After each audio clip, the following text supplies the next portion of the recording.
August 14th, 2003. 4:10 p.m. A software bug in a control room in Ohio fails to trigger an alarm. Within 9 seconds, 55 million people lose power across 8 U.S. states and 2 Canadian provinces. January 15th, 2010. 2:47 p.m. An automated trading algorithm flags an anomaly. Within 36 minutes, nearly $1 trillion of market value ceases to exist, then reappears, as if nothing happened. February 2021. A cold front descends on Texas. Within 4 days, the power grid fails. Then water pipes freeze. Then hospitals lose pressure. Then people die of hypothermia inside their own homes. 3 events, 3 different systems, 3 different decades, 3 different causes. These are the same event, and physics saw it coming.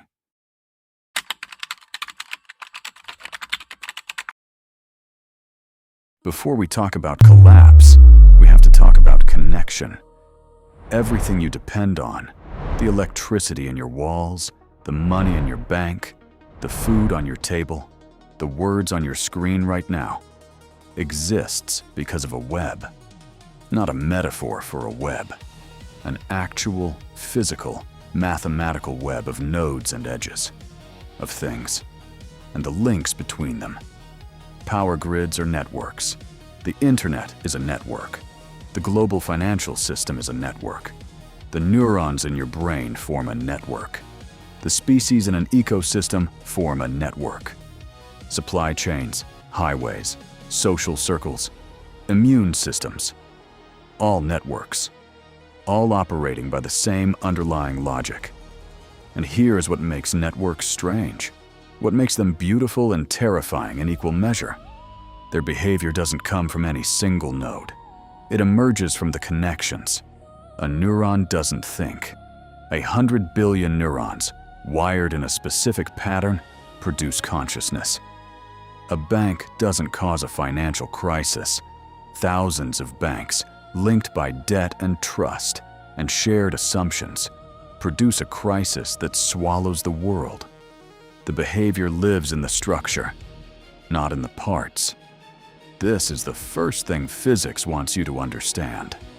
You cannot predict what a complex network will do by studying its components in isolation. The grid operator in Ohio who ignored that alarm wasn't stupid. He was looking at a node. The danger was in the topology, the shape of the whole thing. And that shape wasn't on his screen. We built the modern world by connecting everything to everything else. We did it for efficiency, for speed, for redundancy, we told ourselves. More connections mean more pathways. More pathways mean more robustness. Except that's only half the story. The other half is what physics has known for decades, and what engineers, regulators, and policymakers kept ignoring. Connection is a channel for benefit, but it is also a channel for failure. And there is a precise mathematical moment, a threshold, at which those channels stop carrying signal and start carrying catastrophe.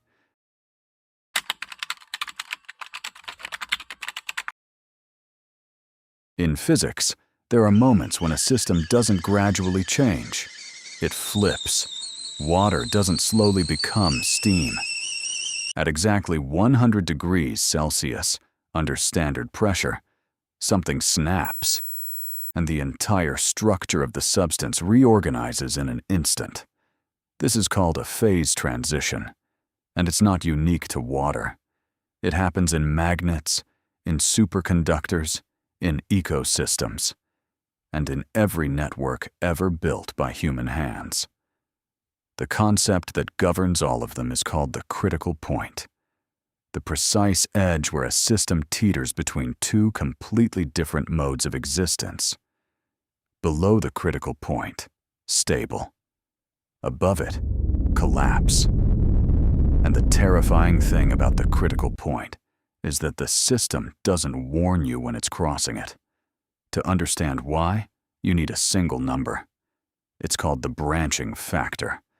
Imagine a failure begins somewhere in a network. A node goes down. How many other nodes does that failure reach? 1. And the failure dies. Less than 1 on average. And the cascade fades out. This is a subcritical system. It absorbs damage. It is, in a meaningful physical sense, resilient. But push the branching factor above 1.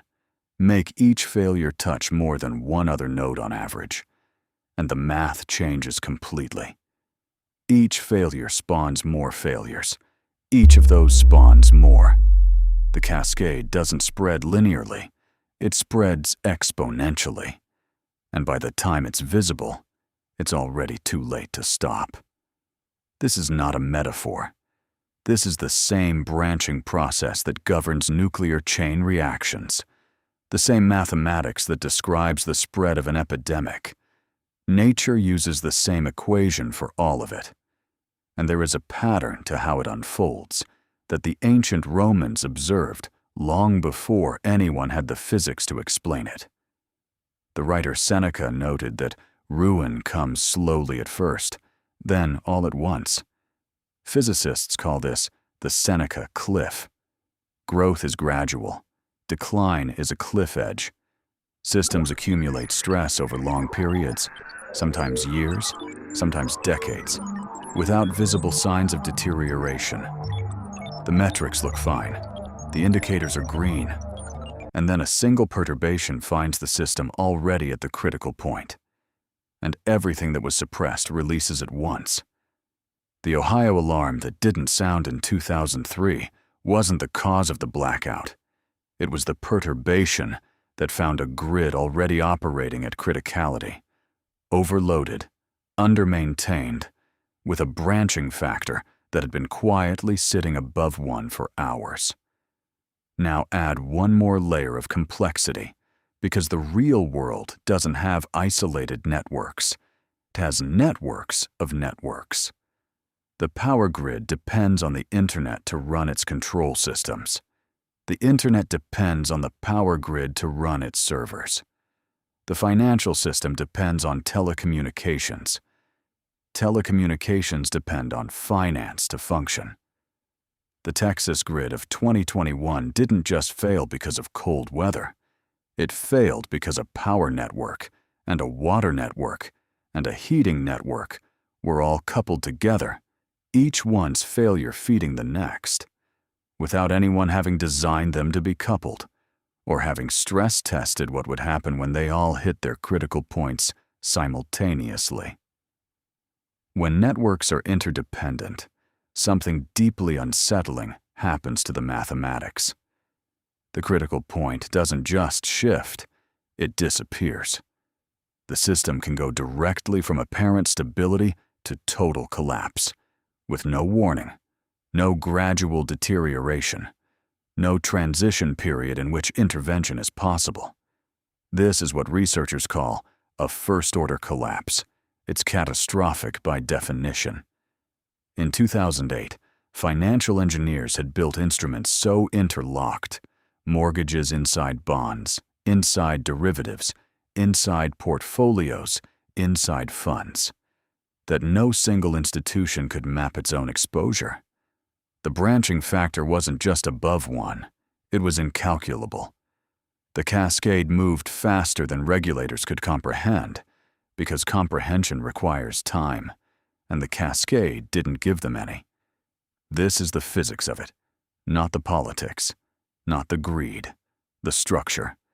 And structure always wins. Now here is where it gets stranger still. In 1987, a physicist named Per Bach was studying a deceptively simple model, a sand pile. Grain by grain, sand is added to a pile. The pile grows. Occasionally, a grain triggers a small avalanche, sometimes a larger one. And what Bach discovered is that a sand pile, left to evolve on its own, naturally drifts toward the critical point and stays there. Not because anything forces it there, because that is where the dynamics of the system lead. He called this self-organized criticality. And it means something profound. Many complex systems don't need to be pushed to the critical point. They arrive there on their own. They are, by their nature, always one grain away from collapse. The stock market in the days before the flash crash of 2010 was not unusual. It was a normal market, in a normal week, operating as designed. The sand pile looked stable, but it was already at criticality, a state it had organized itself into through the ordinary behavior of thousands of traders and algorithms, none of whom knew the pile's slope.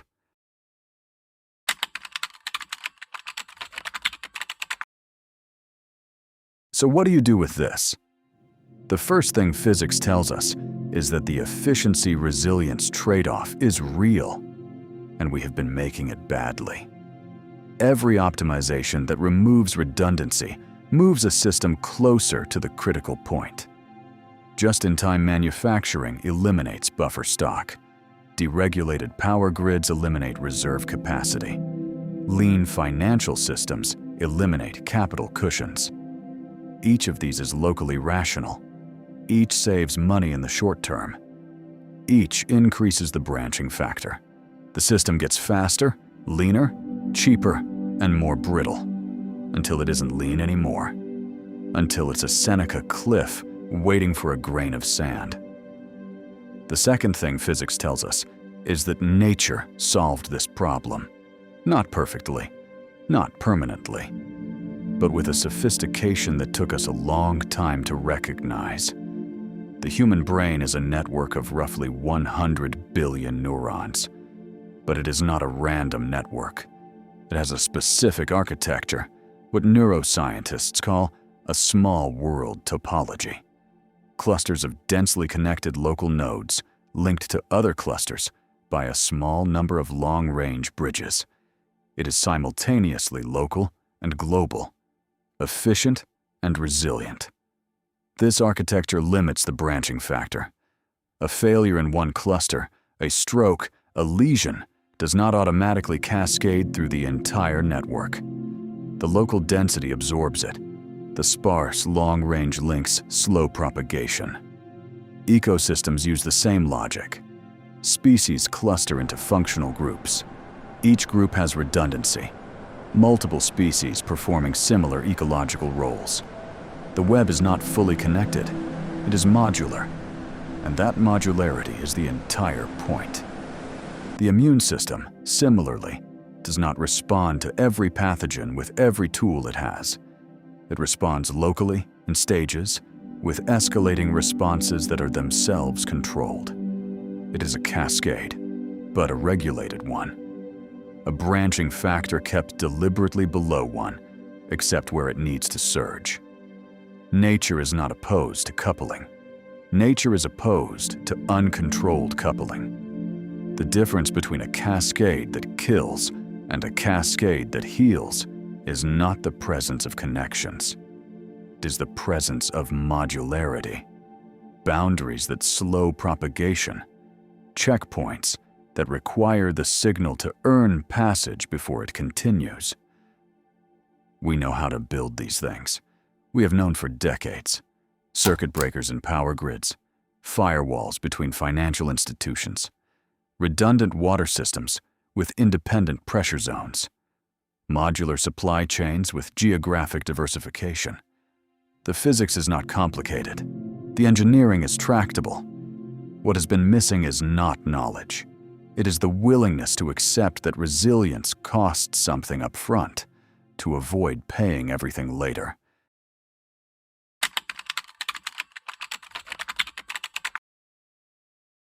August 14th, 2003. A software bug in an Ohio control room fails to trigger an alarm.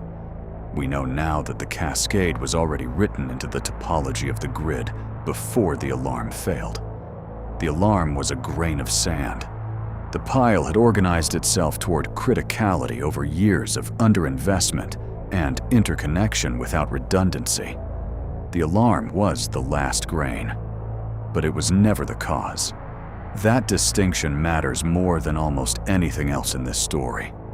We are not at risk because bad things happen. We are at risk because we build systems that transform small bad things into large catastrophes, and then act surprised when the transformation occurs. The physics is patient. It doesn't care about intentions. It doesn't care about regulations written after the fact or inquiries that attribute the collapse to human error. Phase transitions don't negotiate. Branching factors don't respond to policy. Sand piles don't check the calendar before avalanching. But here is what the physics also tells you. If you stay with it long enough, the critical point is not a verdict. It is a measurement. And measurements can be taken. Branching factors can be estimated. Interdependencies can be mapped. Modularity can be designed in. Nature has been doing this for 4 billion years through nothing more sophisticated than selection pressure and time. We have something nature didn't have in those early iterations. We have the equations. The question isn't whether the next cascade is coming. The question is whether we'll build the next system to absorb it or to amplify it. That choice has a physics. And right now, in the systems being designed and deployed and optimized around you, that choice is being made.